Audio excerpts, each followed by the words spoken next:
पुणे कुसेगाव ग्रामपंचायत बरखास्त निर्णयास ग्रामविकास मंत्री यांची स्थगिती। दौंड कुसेगाव तालुका दौंड जिल्हा पुणे ग्रामपंचायत कार्यालय सरपंच उपसरपंच सदस्य यांच्या विरोधात महाराष्ट्र राज्य ग्रामपंचायत अधिनियमन कलम 39(1) नुसार विभागीय आयुक्त यांचे दिनांक 31/12/2025च्या आदेशानुसार ग्रामपंचायत कार्यालय हे रस्त्याच्या अंतरापासून अंतर सोडले नाही व निधीचा गैरवापर केला या उद्देशाने ग्रामपंचायत कार्यालय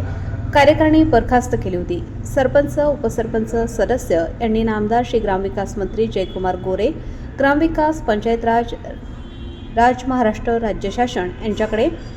VPA 2026-6 नुसार अपील करण्यात आले होते। यांचे सविस्तर अवलोकन करून रस्त्याच्या अंतरापासून ग्रामपंचायत कार्यालयास शिथिलता मिळाली व असल्यामुळे निधीचा वापर केलेला नसल्यामुळे त्याच दिनांक 27/3/2026 ग्रामपंचायत बरखास्त किती देण्यात आली व विकास काम करत असताना राजकीय विरोधकापोटी केलेली कारवाई ही चुकीची असल्याचे असे निदर्शनात आले व तसेच त्यानंतर सत्य निकाल हा आमच्या बाजूने लागेल असा आत्मविश्वास ग्रामपंचायत सरपंच सौ छाया मोहन शितोळे, उपसरपंच डॉक्टर गणेश शितोळे व ग्रामपंचायत विद्यमान सदस्य यांना खात्री वाटत आहे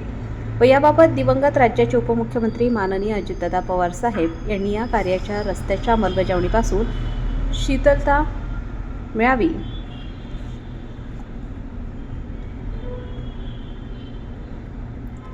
या कार्याच्या रस्त्याच्या अंमलबजावणीपासून शिथिलता मिळवून व आदेश मिळवून दिला। त्यामुळे आम्ही सर्व ग्रामपंचायत सर्व सदस्य सदैव ऋणी आहोत व या दौंड तालुक्याचे लोकप्रिय आमदार राहुलदादा कुल यांच्या योग्य मार्गदर्शनाने व नामदार ग्रामविकास मंत्री श्री जयकुमार गोरे, ग्रामविकास मंत्री पंचायत राज महाराष्ट्र शासन यांनी आम्हाला न्याय दिला